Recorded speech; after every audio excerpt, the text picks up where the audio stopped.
Innal hamdalillah nahmaduhu wa Lihat-lihat ke sini. ala rasulihi karim. Alhamdulillah, sesungguhnya Allah Subhanahu wa taala telah meletakkan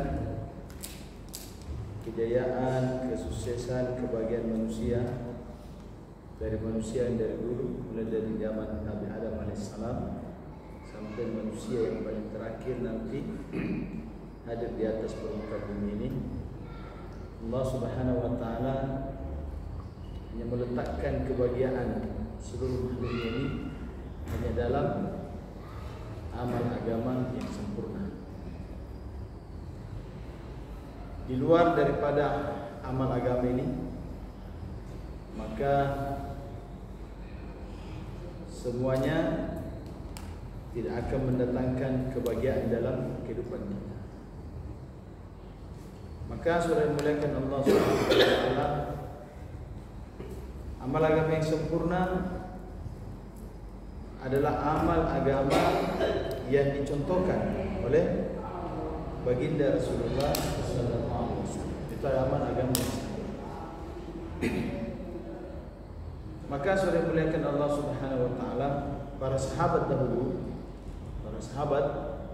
dahulu karena untuk menjadi contoh sampai dalam agama ini adalah sahabat, adalah orang-orang terdahulu, yaitu sahabat. Para sahabat terdahulu mereka telah sukses dalam kehidupan dunia dan akhirat. Bahkan mereka masih di dunia sudah diceritakan mereka adalah ahli surga di akhirat. Kita kisah Bilal, sahabat-sahabat yang lain, Abu Bakar, bagaimana dikatakan dia adalah pimpinan daripada umatku nanti di surga. Masih di dunia, tapi sudah diceritakan mereka adalah orang-orang ahli surga. Sehingga sampel kita adalah sahabat. Untuk sukses itu sampelnya adalah sahabat. Para sahabat dahulu mereka telah sukses mendapatkan keridhaan Allah Ta'ala dunia akhirat, karena dalam diri mereka ini ada sifat-sifat yang Allah Subhanahu wa taala ridai dalam kehidupan mereka. Ada amalan dan sifat-sifat yang Allah Ta'ala ridha kepada mereka, sehingga mereka diberi gelar apa? Radhiyallahu anhum wa radhiyallahu anhum. Bahwa mereka telah ridha dengan ketetapan Allah. Ketetapan Allah itu baik perintah maupun larangan. Perintah dijalankan, yang tidak sesuai perintah pun, yang tidak sesuai dengan nafsunya pun dijalankan. Yang sesuai nafsu dijalankan, tidak sesuai nafsu juga dijalankan. Asal itu perintah Allah. Begitu juga larangan. Larangan ditinggalkan. Walaupun larangan itu menjadi kesenangan mereka, tapi kalau sudah larangan tinggalkan.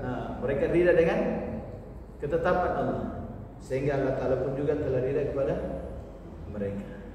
Mereka telah mendapatkan gelar itu. Mereka memiliki sifat-sifat.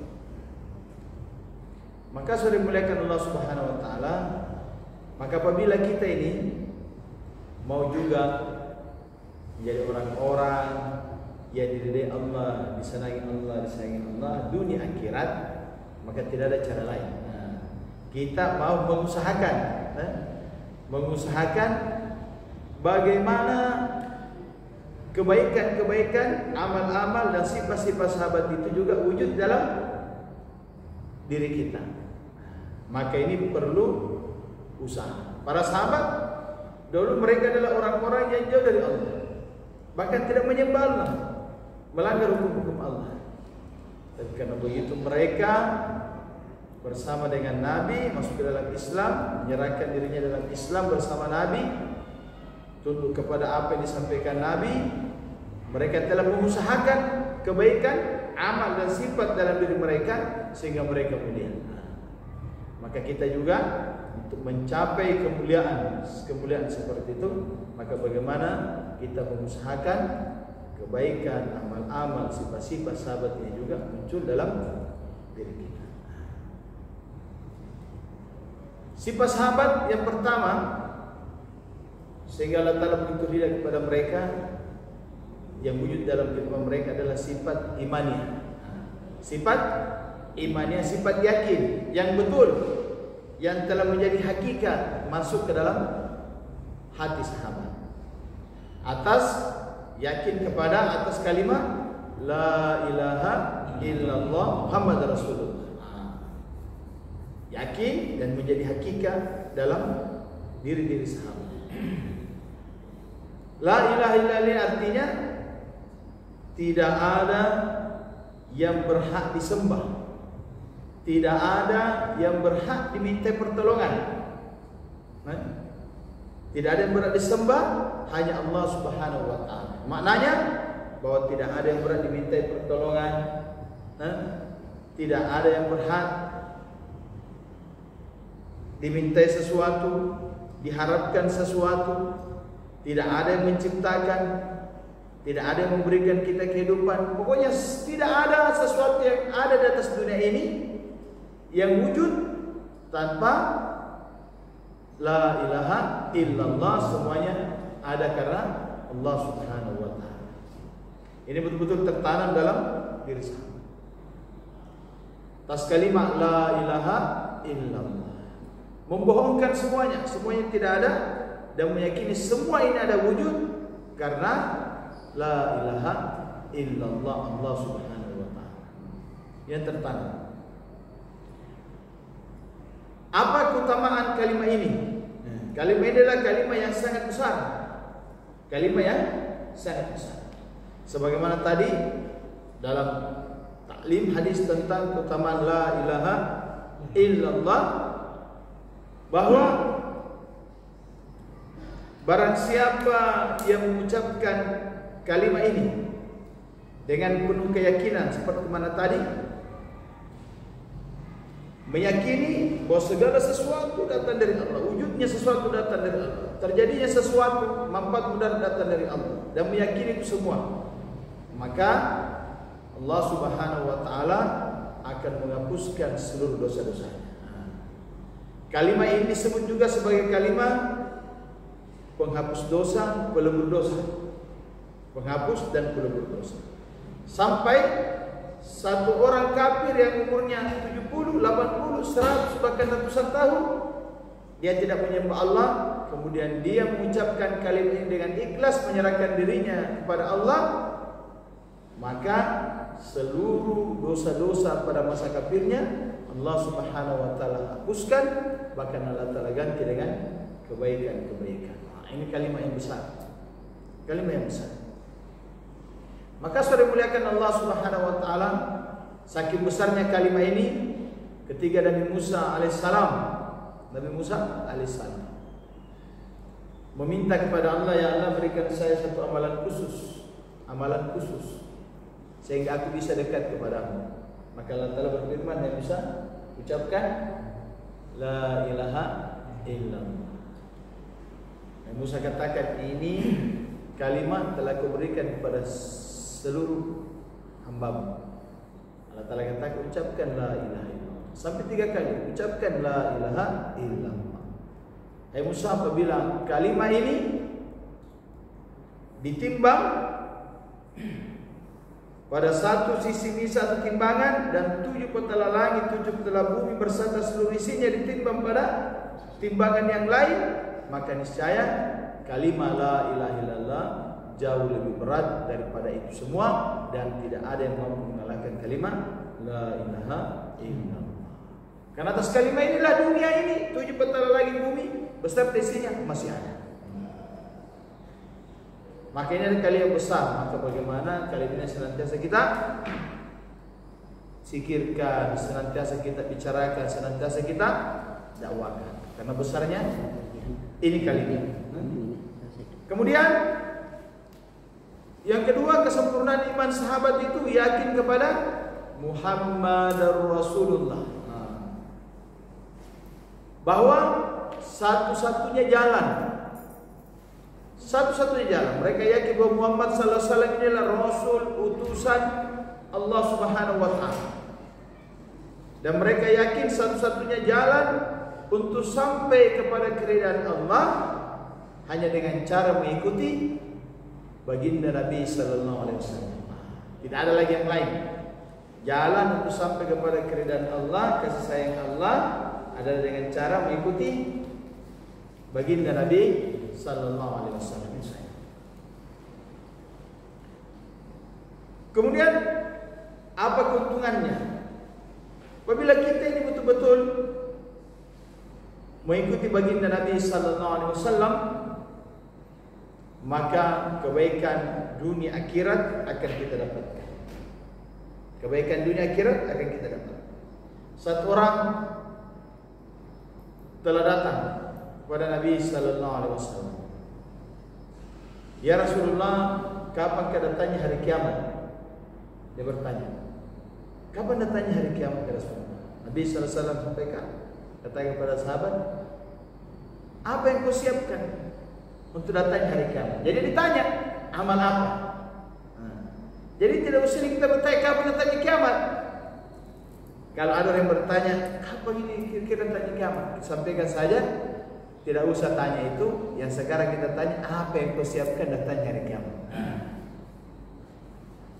Apa yang kau siapkan datangnya hari kiamat? Kata sahabatnya, Rasulullah, aku siapkan datangnya hari kiamat bukan dengan banyak sholat, bukan dengan banyak zikir, banyak amal yang lain, tapi aku siapkan datangnya hari kiamat ini dengan banyak mencintai Allah. Mencintai Rasulullah dengan banyak mencintai. Maka Nabi sallallahu alaihi wasallam bersabda, maka engkau akan bersama dengan orang yang kau cintai di dalam surga Allah. Siapa yang mengikuti sunnah Nabi, bukti orang cinta kepada Nabi apa? Mengikuti Nabi, mengikuti sunnah Nabi. Mengikuti sunnah Nabi, mengikuti daripada penampakan Nabi, yang nampak lahiriahnya Nabi, mulai dari ujung rambut sampai ujung kaki Nabi. Ini kita lihat para Habib Habaib, para kiai-kiai, terutama Habib Habaib, mereka Allah semua jaga keturunan Nabi. Sallallahu alaihi wasallam. Maka itu kita lihat, bagaimana mereka memakai sorban, cara sorban Nabi, cara pakaian Nabi, cara berjalan Nabi, cara bicara Nabi. Ini para Habib-Habib ini. Wow. Maka kalau ada Habib-Habib sekitar kita, berdekatan dengan mereka, dengarkan nasihat mereka, karena mereka adalah keturunan baginda Nabi sallallahu alaihi wasallam. Siapa mencintai daripada keturunan Nabi, maka dia mencintai Rasulullah sallallahu alaihi wasallam. Siapa mencintai Rasulullah sallallahu alaihi wasallam, maka dia akan dicintai oleh Allah Subhanahu wa taala. Cintai keturunan baginda Nabi sallallahu alaihi wasallam. Maka sudah mulai Allah Ta'ala, tanda kita cinta kepada Nabi, sayang kepada Nabi dengan cara mengikuti sunnah. Orang katakan cinta kepada ini, cinta kepada si fulan, cinta kepada kasihnya, maka dia akan mengikuti apa yang dikatakan yang orang yang dicintai. Kalau kita cinta Nabi, maka kita mengikuti sunnah Nabi sallallahu alaihi wasallam, mengikuti sabda-sabda Nabi sallallahu alaihi wasallam. Karena dengan mencintai Nabi, maka kita akan nanti berjumpa, berkumpul, mendapat syafaat baginda Nabi sallallahu alaihi wasallam di akhirat. Bukan hanya di akhirat, di dunia ini pun kita mendapatkan syafaat dengan bentuk keberkahan dan kemudahan dari Allah Subhanahu wa taala. Saudara dimuliakan Allah Subhanahu wa taala, bagaimana cara mendapatkan iman yang sempurna, yakin kepada Allah tadi, kemudian cinta kepada Nabi? Yang pertama, banyak kita ceritakan tadi tentang kebesaran kekuasaan Allah. Kemudian banyak mencontoh-contoh kehidupan Nabi sallallahu alaihi wasallam dalam kehidupan kita, mulai penampakannya, sifat-sifat Nabi, ibadahnya Nabi. Kemudian kita belajar menghidupkan sunnah Nabi 1 kali 4 jam. 1 kali 4 jam. Karena dalam kehidupan Nabi ini ada kehidupan Islam yang nilainya pahala ibadah 24 jam. Mulai bangun tidur sampai tidur kembali. Tidur, bangun tidur, keluar rumah, berpakaian, terus sampai tidur kembali. Itu semua sudah dicontohkan Nabi, dan kalau kita mengikuti itu nilainya adalah ibadah. Nilainya adalah ibadah. Maka saudara dimuliakan Allah Subhanahu wa taala, kemudian kita banyak dakwakan, ceritakan tentang pentingnya mengikuti Nabi sallallahu alaihi wasallam, pentingnya menghidupkan sunnah Nabi sallallahu alaihi wasallam, pentingnya mendekat dengan para keturunan-keturunan Nabi sallallahu alaihi wasallam, pada para alim ulama. Karena alim ulama ini adalah pewaris Atiyah, pewaris para nabi, pewaris Rasulullah sallallahu alaihi wasallam. Dakwakan semua itu pentingnya dekat dengan mereka. Dan dalam menghidupkan sunnah di zaman puasa ini kita harus dengan keimanan yang kuat dan istiqomah. Di zaman akhir zaman ini menghidupkan sunnah, kata Nabi, orang yang menghidupkan sunnahku di zaman yang puasa, dia seperti menggenggam bara api. Tapi pahalanya, barang siapa menghidupkan sunnahku, kata Nabi, di zaman yang puasa penuh fitnah, di mana agama lagi tidak diperhatikan, di mana sunnah-sunnah Nabi tidak lagi diperhatikan. Bahkan orang-orang Islam sudah menghidupkan kehidupan dalam kehidupannya yang bukan sunnah Nabi, bahkan berlawanan dengan sunnah Nabi. Dan ada orang yang mengamalkan sunnah Nabi dalam kehidupan umat seperti itu, maka pahalanya seperti orang mati syahid. Nah iya, di saat kita menghidupkan sunnah, orang menghidupkan kehidupan yang di luar sunnah, bahkan kehidupan sunnah dicaci, terus istiqomah dengan sunnah tersebut, maka seperti orang yang berjuang di jalan Allah, orang yang mati syahid pahalanya. Allahu Akbar. Karena pada saat itu akan dicela, maka dikatakan seperti menggenggam bara api. Bara api bagaimana? Kalau kita genggam, panas tidak tahan, dibuang, maka harus tahan, dihina tahan, dicela, pokoknya bertahan. Lama-lama bara api itu kalau sudah lama digenggam, walaupun luka tangan, akan dingin sendiri, ya, dingin. Begitu juga kita menghidupkan sunnah seperti zaman seperti sekarang ini dulu. Ujiannya berat, tapi genggam terus. Lama-lama, kita akan istiqomah. Orang-orang pun juga akan lelah dengan caciannya, dan insyaallah kita doa dia akan dapat hidayah. Kemudian saudara mulia Allah Ta'ala, kemudian sifat yang wujud dalam kehidupan sahabat setelah sifat imaniyah kepada Allah dan Nabi sallallahu alaihi wasallam adalah sifat amaliyah. Amal yang sempurna. Dan amal yang sempurna yang betul-betul dipelihara, dijaga oleh para sahabat adalah amalan sholat. Amalan sholat. Sahabat ini betul-betul meyakini bahwa sholat ini adalah hubungan antara hamba, seorang hamba langsung dengan Allah, hubungan langsung.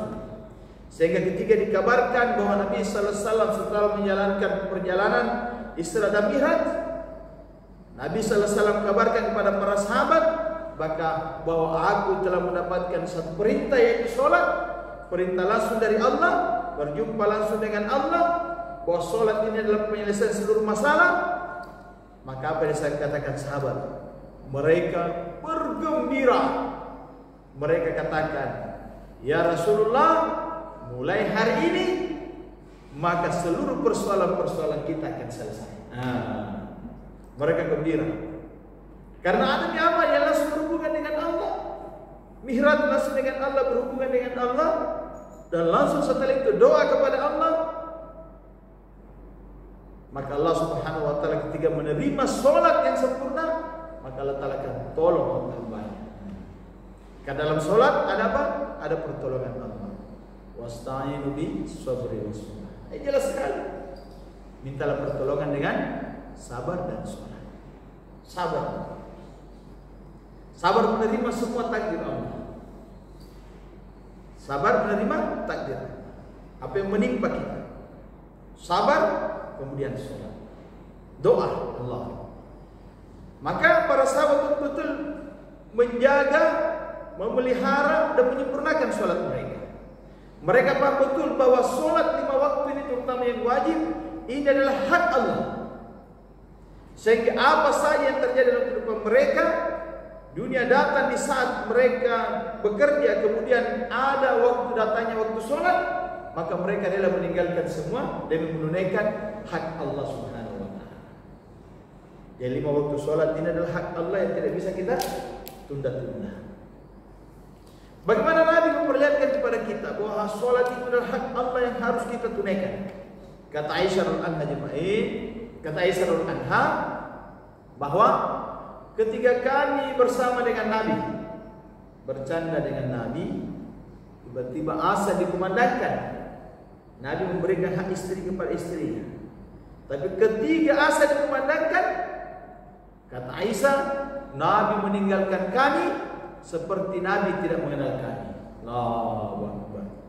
Karena waktu itu adalah hak Allah Subhanahu wa taala. Hak Allah harus kita ditinggalkan Aisyah. Seolah-olah Nabi tidak mengenal kami. Ini pentingnya menjaga sholat. Sholat yang bagaimana? Sholat yang mau diusahakan sebagaimana sholatnya sahabat. Sholat yang mampu membuka pintu langit, kemudian menarik pertolongan Allah.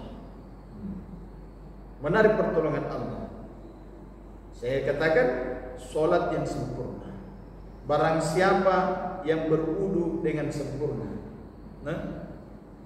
kemudian dia berdiri dengan sempurna, kemudian dia kusunya sempurna, rukunya sempurna, sujudnya sempurna, kemudian bacaannya sempurna, kemudian tumakninanya sempurna, maka sholat seperti ini kata Nabi akan naik ke langit dalam seperti cahaya, kemudian membuka langit, dan sholat seperti ini akan naik kepada Allah Subhanahu wa taala. Kemudian orang yang melaksanakan sholat seperti ini berdoa, maka jawaban langit akan datang berupa pertolongan dari Allah. Tapi kesempurnaan seperti tadi, sempurna wudunya, sempurna semuanya. Tapi barang siapa yang sholat tidak sempurna wudunya, tidak sempurna rukunya, tidak sempurna sujudnya, tidak sempurna tumakninanya, bacaannya dan lainnya, maka sholat seperti ini naik dalam keadaan hina, dan dia hanya akan tinggal sampai langit, tidak membuka langit. Sholat seperti ini tidak akan mendatangkan pertolongan dari orang yang melakukan. Jadi bagaimana kita sempurnakan sholat kita? Bagaimana cara menyempurnakan sholat? Yang pertama, dakwakan sholat. Dakwakan sholat ini penting untuk didakwakan. Kenapa sholat ini penting didakwakan? Karena semua orang Islam yang baik laki-laki perempuan harus wajib sholat. Maka dakwakan ini sholat. Karena sholat ini adalah kuncinya surga, maka harus disampaikan. Karena sholat ini adalah tiangnya agama. Tiangnya agama, maka harus kita dakwakan. Bagaimana orang-orang di sekitar kita berpikir, laki-laki perempuan yang sudah balik semuanya sholat. Laki-laki sholat berjamaah di masjid. Maka sudah dimuliakan Allah Subhanahu wa taala untuk memperbaiki sholat seperti ini, maka kita harus belajar ilmu. Belajar ilmu, perbaiki sholat kita. Bagaimana sholat kita sempurna, bagaimana semuanya sempurna, sehingga tadi mendatangkan pertolongan Allah. Maka para sahabat, mereka ini telah memiliki hakikat ilmu untuk memperbaiki amal-amal mereka, terutama memperbaiki sholat mereka. Mereka yakin dengan ilmu zikir, memperbaiki kepahaman mereka dalam ilmu agama. Sehingga bagaimana ilmu itu apa? Segala sesuatu yang datang dari Allah melalui kekasihnya baginda Nabi Sallallahu Alaihi Wasallam, melalui kasihnya baginda Nabi Sallallahu Alaihi Wasallam disampaikan kepada kita melalui para sahabat, tabi'in, ulama-ulama hingga sampai kepada kita. Bagaimana para sahabat dalam menuntut ilmu? Ada satu orang sahabat, Pak, datang kepada satu sahabat yang lain. Kalau dia dengar, oh ini dia dengar hadis ini langsung dari Nabi. Maka ada satu paman Nabi, paman Nabi Hamzah datang kepada satu orang sahabat, karena dia tahu sahabat ini mengetahui ini hadis ini. Maka dia datang, paman Nabi ini. Maka dia datang ke sana, tiba di malam hari, kemudian dia tidak mau mengganggu sahabat tersebut, sehingga dia tidur di depan rumahnya. kemudian sahabat ini datang pagi hari bangun, subuh hari bangun untuk ke masjid. Kenapa kau ada di sini? Istirahat. Kenapa kau tidak bilang seharusnya saya datang kepada engkau? Kau ini adalah paman baginda Nabi sallallahu alaihi wasallam. Maka apa kata paman Nabi Hamzah? Bahwa beginilah seharusnya kita menuntut ilmu. Beginilah kita menuntut ilmu. Apabila ada sesuatu yang kita ketahui, maka kita yang datang kepada orang tersebut. Kita datang kepada ulama tersebut. Maka ini harus kita perhatikan. Datang menuntut ilmu kepada para alim-alim ulama kita, para guru-guru kita. Datang. Pada kiai-kiai, pada habib-habaib. Datang. Pentingnya ilmu. Ilmu, hakikat ilmu ini adalah untuk mengetahui. Ini hakikat ilmu. Beda kalam ilmu dengan hakikat ilmu. Kalam ilmu itu tadi hadis, Al-Quran dan hadis. Tapi para sahabat betul-betul memahami hakikat ilmu. Apa itu hakikat ilmu? Para sahabat mengetahui apa kehendaknya Allah dalam setiap keadaan dan suasana. Apa kehendak Allah di sini? Maksudnya, ketika ada perintah Allah, maka sahabat tahu bahwa ini adalah kehendak Allah. Apa perintahnya Allah di sini? Sama misalnya kita ini berhadapan dengan ada satu barang yang bukan milik kita. Kemudian barang itu ada di depan kita. Maka kita akan mengetahui apa maunya Allah terhadap barang ini. Saya ambil atau tidak. Inilah ilmu. Mengetahui, oh maunya Allah ini saya tinggalkan, maunya Allah saya jalankan. Ada satu wanita yang lewat di depan kita, maka kita melihat apa maunya Allah di situ. Apakah maunya Allah kita lihat atau tidak? Itulah ilmu hakikat ilmu. Mengetahui apa kehendak Allah dalam setiap keadaan dan suasana. Itulah hakikat ilmu yang sebenarnya. Sehingga para sahabat mengetahui setiap waktu itu ada amalnya dan setiap amal itu ada waktunya. Jadi mereka betul-betul tahu, oh hakikatnya setiap jam begini ada ilmunya ini, solat ini. Oh setiap jam begini ada ilmunya ini. Ada amalnya ini di sini. Jam sekian ada amalnya di sini. Sebelum solat zuhur ada amalnya ini di sini. Itulah hakikat ilmu yang sebenarnya. Maka saudara dimuliakan Allah Subhanahu wa taala dan para sahabat yakin betul dengan zikir-zikir atau doa, amal-amal yang diajarkan oleh baginda Nabi sallallahu alaihi wasallam kepada mereka. Sehingga mereka menghiasi hidup mereka dengan zikir dan doa-doa. Bahwa dalam doa, zikir-zikir yang diajarkan oleh Nabi, maka di situ ada pertolongan Allah Subhanahu wa taala. Sehingga dikatakan oleh Rasulullah sallallahu alaihi wasallam, barang siapa yang membaca doa ini 3 kali di pagi dan sore hari, maka tidak akan ada yang bisa memberikan dia mudarat, walaupun dia dipatok oleh ular berbisa atau binatang berbisa, maka binatang itu bisanya tidak akan mendatangkan mudarat bagi dia. Maka para sahabat yakin betul. Apa doanya? Bismillahilladzi la yadurru ma'asmihi fil ardi wa la fis samai was samiul alim. Kemudian baca lagi, a'udzu bikalimatillahi tammatin min syarri ma khalaq. Maka para sahabat pada saat itu ada satu sahabat, maka dia telah dipatok ular. Dipatok ular. Maka setelah dipatok ular dia diam saja, tenang-tenang saja. Maka katakan ada yang menyarankan dia seperti disuruh, dia katakan tidak. Saya yakin dengan doa, zikir yang diajarkan oleh Nabi sallallahu alaihi wasallam. Barang siapa membaca doa ini pagi dan sore hari, tidak ada yang bisa memberikan dia mudarat, tidak akan ada yang bisa memberikan dia mudarat, dan racunnya tidak memberikan mudarat kepada Allah. Ini keyakinan kepada doa-doa zikir yang Nabi sallallahu alaihi wasallam ajarkan kepada para sahabat. Yakin. Maka ini juga kita harus akan seperti itu. Apa yang kita dengar, maka kita harus yakini. Kita harus yakini. Maka saudara muliakan Allah Ta'ala, selain itu para sahabat juga betul-betul mereka memiliki sifat suka membantu saudara muslimnya, bukannya saudara muslim, tetapi membantu sesama manusia. Ikramul muslimin, memuliakan sesama muslim, bahkan bukan cuma itu, bahkan membantu orang di luar Islam itu sendiri. Para sahabat ini, Allahu Akbar, mereka lebih mendahulukan, ada sifat mereka ini lebih mendahulukan orang lain daripada dirinya. Untuk orang lain, kalau para sahabat, mereka memberikan yang terbaik. Untuk dirinya, yang biasa-biasa saja.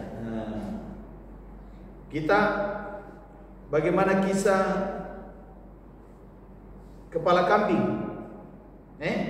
Kisah kepala kambing. Satu orang sahabat,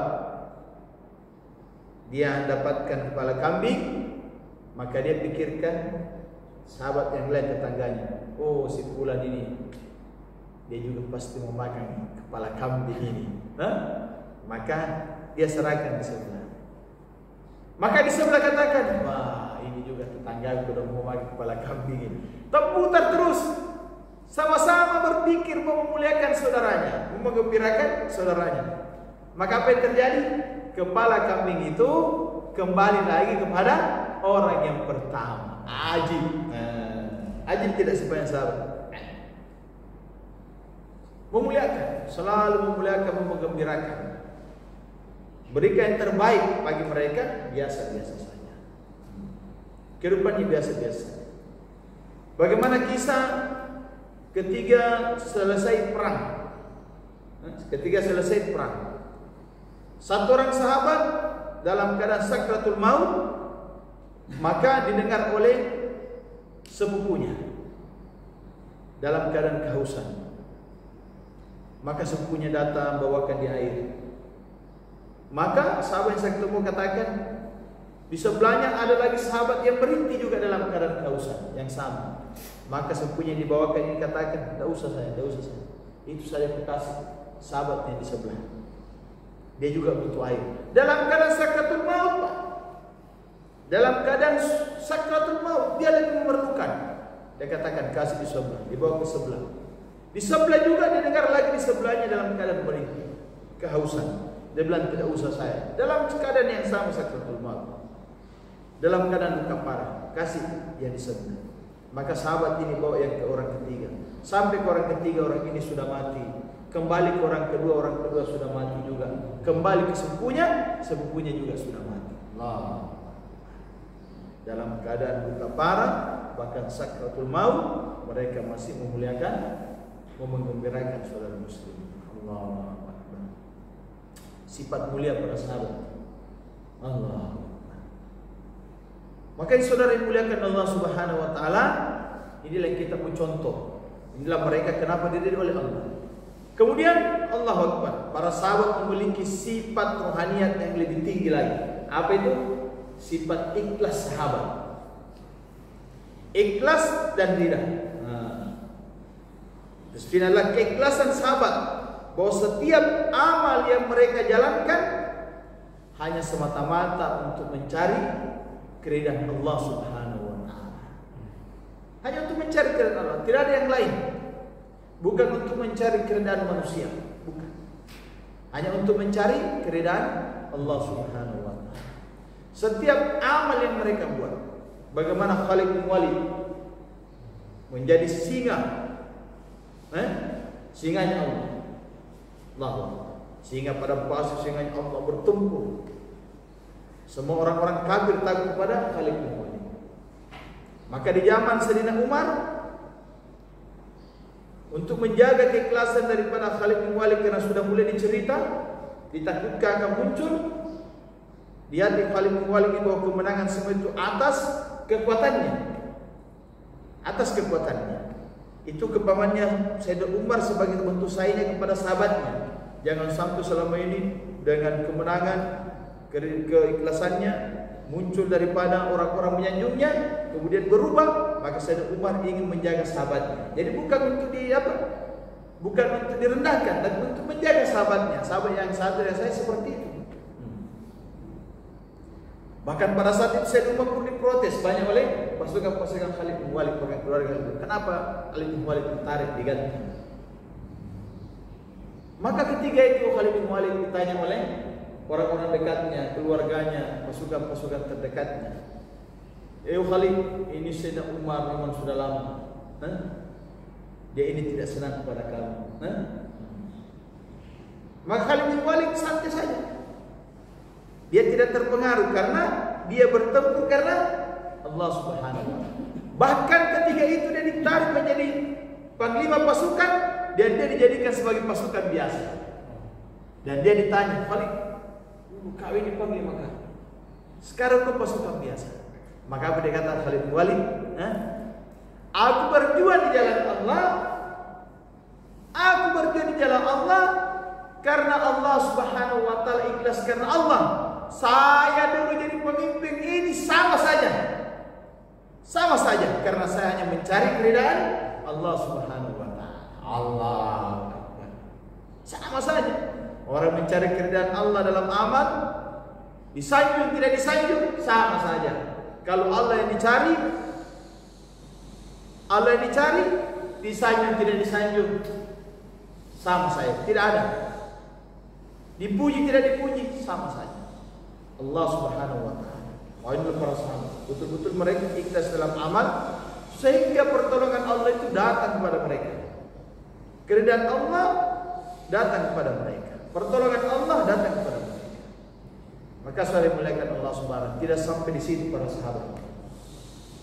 Setelah sahabat menyempurnakan amal kebaikan sifat-sifat ini tadi, imaniyah, cintaan kepada Nabi, menyempurnakan sholat, menyempurnakan daripada ilmu, fikir mereka, hubungan rohani kepada mereka, kemudian membuat hubungan yang baik kepada sama manusia, mendahulukan saudaranya, kemudian ikhlas dalam setiap amal. Para sahabat mereka betul-betul paham bahwa agama ini adalah tanggung jawab mereka. Ini yang paling luar biasa. Bahwa agama ini adalah tanggung jawab mereka. Bahwa agama ini amanah yang diberikan Allah kepada Nabi dan Nabi telah memberikan mereka amanah. Untuk apa?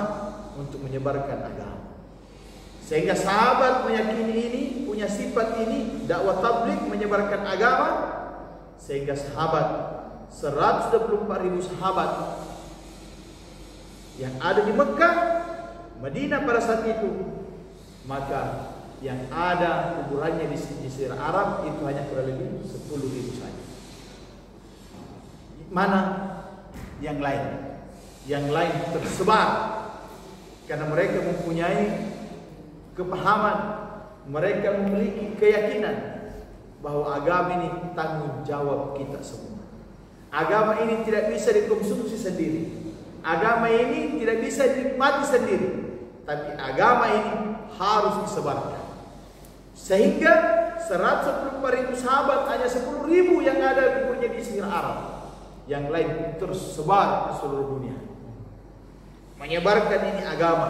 Sehingga sejarah mencatat ada kuburannya sahabat di Afrika, ada kuburannya sahabat di Indonesia, ada kuburannya sahabat di Cina, ada kuburannya sahabat di mana-mana. Sehingga agama Islam tersebar di mana-mana. Orang-orang tahu cara menyembah Allah dengan sholat, dengan zikir dan lain-lain. Ini semua karena perjuangan para sahabat Rasulullah SAW yang telah menyebarkan agama. Maka inilah sifat-sifatnya para sahabat. Kebaikan, amal sifat sahabat, sebagian besar sifat sahabat yang harus kita juga usahakan wujud di dalam diri kita, yaitu sifat imannya, yakin kepada Allah dan Rasulullah SAW, kemudian sifat sholat khusyuk yang sempurna, kemudian sifat ilmu untuk memperbaiki amal dan selalu berhubungan dengan Allah Subhanahu wa taala dengan zikir dan doa-doa, kemudian sifat ikramul muslimin dan ikhlas dalam setiap amal hanya mencarikan Allah. Dan satu ini yang harus betul-betul kita pahami, kita ini umat Nabi yang punya tugas tanggung jawab terhadap agama, bukan hanya ibadah tapi juga menyebarkan agama sebagaimana para sahabat. Insyaallah, maka perkara ini semua kita siap insyaallah. Insyaallah. Salam subhanallah bihamdihi tutup anunya apa? Taklim. Lanjut. Putusan.